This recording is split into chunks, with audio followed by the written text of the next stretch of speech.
நிஜமா சொன்னா not satisfied Vijay படத்தை பற்றி நெகட்டிவாக சொல்ல வரும்ல ஒரு வாட்டி பார்க்கலாம் அவ்வளோதான். நார்மல் கதை தான், கதையே இல்லை உண்மையாக. ஆக்சுவலாக என்ன கதை இருக்குன்னு சொல்கிறீங்க, நீங்கள் போய் பாருங்களேன். ஆக்சுவலாக கதையே இல்லை. ஆக்சுவலாக இதுதான் உண்மை. யோகி பாபா கொஞ்சம் டவுன் ஆகிட்டாரு. காமெடி ஓகே அவ்வளோதான். விஜய் சேதுபதி ஆக்டிங் பக்கா உண்மையாக. தேங்க்ஸ். ஆக்ஷன் அதான் சொல்கிறேன், 2 நிமிஷத்துக்கு ஒரு ஆக்ஷன் காமிச்சுன்னு இருக்கிறாங்க. அதுவும் படம் ஃபுல்லாக ஆக்ஷன் தான், மற்றபடி வேறு எதுவுமே இல்லை. அதுதான் உண்மை. எல்லாமே ஸ்லோ மோஷன்லேயே காமிச்சு ஒரு மாஸ் விக்ரம் வேத அளவுக்கு மாஸ் இது இருக்கும் விஜய் சேதுபதி இன்னும் கொடுக்கல. அதுதான் உண்மை. ஒரு மாஸ் காமிங்கன்னு சொல்லிட்டு இன்னும் அவ்வளோ இது நல்லா இருந்துச்சு ப்ரோ. நான் படிச்சுக்கோ நீ பிடிச்சிக்கிறேன். லேகெல்லாம் பெருசாக எதுவும் இல்லை ப்ரோ. அதெல்லாம் எனக்கு ஃபீல் ஆகலை. என்ன சொல்ல வந்தாங்களோ அதை கரெக்டாக கொண்டு போயிருக்காங்க. நம்மளுக்கு ஒவ்வொரு சீனுமே என்கேஜிங்காக கொண்டு போயிருக்காங்க. ஸோ பெருசாக பாட்டுக்கிட்ட வச்சுருந்தாங்கன்னா மேபி லேக் அடிச்சிருக்கோம். அப்படி எதுவும் இல்லாதது ஒரு பெரிய ப்ளஸ் தான். நல்லா இருக்கு உண்மையிலே எனக்கு ஒர்க் ஆயிருக்கு. நான் பெருசாக எதிர்பார்த்து வரல. நேற்று பயங்கரமாக ஹைப் வந்தது ப்ரீவியூ ஷோலாம் பார்த்துட்டு. ஸோ அதெல்லாம் எக்ஸ்பெக்ட் பண்ணாமல் தான் வந்தேன். பட் ஃபர்ஸ்ட் ஆஃப் வந்துட்டு ஆரம்பிக்கிறப்போ ஜாலியாக காமெடியாக ஆரம்பித்தாங்க.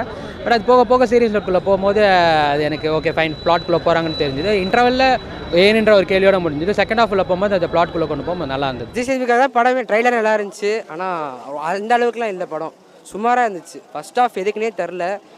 செகண்ட் ஹாஃபில் தான் கொஞ்சம் கதை இருந்துச்சு. உள்ள கதை ஃபோன் ஓடிட்டு இருந்தேன், நான் பாட்டிக்கிட்டு இருந்தேன். நான் படத்தில் உட்காந்து அந்த அளவு இருந்துச்சுண்ணா. படம் எதிர்பார்த்த அளவுக்கு இல்லை. சாங்ஸ் நல்லா போட்டிருந்தாங்க. ஆக்ஷன் சீக்வன்ஸ்லாம் நல்லா இருந்துச்சு. ரொம்ப சூப்பராக இருந்துச்சு ப்ரோ. செம்ம சூப்பராக இருந்துச்சு.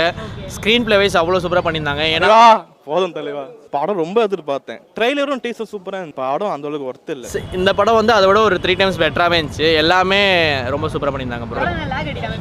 எங்கேயுமே இல்லை ப்ரோ. ஃபர்ஸ்ட் ஹாஃப் கொஞ்சம் காமெடிலாம் வருது, அதுவும் ரசிக்கும்படியாக தான் இருந்துச்சு.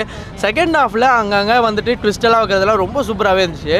ஃபர்ஸ்ட் ஹாஃபோட செகண்ட் ஹாஃப் செம்ம எங்கேஜிங்காக போச்சு ப்ரோ. விஜய் சேதுபதிக்கு மட்டும் கம்பேக்காக இருக்காது, தமிழ் சினிமாக்கே கம்பேக்காக இருக்கும். ஏன்னா இப்போ ரீசெண்டாக எந்த படமே வரல, நிறைய பேர் ஃபீல் பண்ணிட்டு இருந்தாங்க. அது எல்லாமே பூர்த்தி பண்ணுற மாதிரி இந்த படம் ரொம்ப சூப்பராக வந்து அமைஞ்சிருக்கு. ஒன் வேர்டில் ஒன்று சொல்லணும்னா கண்டிப்பாக பிளாக் பஸ்டர் தான் படம். செம்ம ஹிட். படம் ஆவரேஜாக இருக்குது ப்ரோ. நாங்கள் எக்ஸ்பெக்ட் பண்ண அளவுக்கு வரல. அன்சாட்டிஸ்ஃபைடு தான் ஃபுல்லாக. ஆக்ஷனுக்கும் காம்படிஷன் தராது. சீன்ஸ் கட் பண்ணிட்டாங்கன்னு நினைக்கிறேன். ஸ்டோரி ஒன்றுமே புரியல. ஃபர்ஸ்ட் ஹாஃப்க்கும் செகண்ட் ஹாஃப்க்கும் சம்மந்தமே இல்லாத மாதிரியே இருக்குது. மியூசிக் பிஜிஎம்லாம் நல்லா இருக்குது. ஹீரோயினும் நல்லா பண்ணியிருக்காங்க, ஹீரோ நல்லா பண்ணியிருக்காரு. பட் ஸ்டோரி மட்டும் ஏன் இப்படி போயிடுச்சுன்னு தெரில. பெருசாக மெசேஜ்லாம் இல்லை. பட் ஆனால் ரொம்ப எங்கேஜிங்காக எடுத்துகிட்டு போயிருப்பாங்க. நிறைய ட்விஸ்ட் அண்ட் டர்ன்ஸோட. இன்ட்ரோல் பிளாக் ரொம்ப நல்லா இருந்துச்சு. எப்பயும் போல் நல்லா மாசாக இருந்துச்சுண்ணா. நார்மல் லைஃப் ஸ்டோரி எப்படியோ அதே தாங்க எடுத்திருக்காரு டேரக்டர். ஒரு நல்ல மெசேஜ் கொடுத்துருக்காரு, செம்மையாக கன்வே பண்ணியிருக்காரு. பேரிங் சொல்லவே தேவையில்ல, விஜய் சேதுபதி ஆக்டிங் பற்றி சொல்லவே தேவையில்ல. செகண்ட் ஹாஃப்லாம் பார்த்தீங்கன்னா அதில் தான் இது இருக்குது. ஃபர்ஸ்ட் ஹாஃப் நீங்கள் பார்க்கும்போது உங்களுக்கு ஃபஸ்ட்டு ஏன்டா நடக்குது அப்படின்ற மாதிரி இருக்கும். செகண்ட் ஹாஃப் பார்க்கும்போது உங்களுக்கு இதை பார்க்கும்போது ரொம்ப சூப்பராக இருக்கும். எனக்கு அப்படி தெரியல. விஜய் சேதுபதி சூப்பராக பண்ணியிருக்காரு. கண்டிப்பாக ஹிட்டு, ஷுவர் ஹிட்டு தான். ஸ்க்ரீன் பிளே அந்த மாதிரி இருந்துச்சு. அது மேலே கொடுக்கலாம், அவ்வளோ சூப்பராக பண்ணியிருக்காங்க. ரேட்டிங் சொல்கிறீங்களா? ரேட்டு சொல்கிறேன். நார்மல் ரேட்டு தான், அந்த ரேட்டே கொடுத்துடலாம். அவங்க முடிஞ்ச அளவுக்கு பண்ணியிருக்காங்க. ஆனால் எங்களுக்கு பிடிக்கல, எதிர்பார்த்த அளவுக்கு இல்லை. விஜய் சேதுபதி அவர் ஆக்டிங் நல்லா இருந்துச்சு, அவ்வளோதான். விஜய் சேதுபதி ஆக்டிங் நல்லா இருந்துச்சு. சீன்ஸ்னா விஜய் சேதுபதி சார் ஃபைட்ஸ் நல்லா சூப்பராக இருக்குது. ஸ்டோரிலாம் ரொம்ப பழைய சப்ஜெக்ட் தான் ப்ரோ. இது ஒன்றும் புதுசான ஸ்டோரிலாம் இல்லை. வந்து வேற லெவலில் இருக்குது ப்ரோ. விஜய் சேதுபதி ஆக்டிங் சான்ஸே இல்லை. ஹீரோயின் சூப்பராக பண்ணியிருந்தாங்க. ஸ்டோரிலாம் ஒன்றும் பெருசாக வெயிட்டாக சொல்கிற அளவுக்குலாம் இல்லை. But action okay. அவருக்கு செட் ஆகுது. விஜய் சேதுபதிக்கு செட் ஆகிற ஆக்ஷன் தான். பட் பாட்டு இன்னும் கொஞ்சம் பெட்டராக பண்ணியிருக்கலாம். பிஜிஎம்ஸ் இல்லை அந்தளவுக்கு.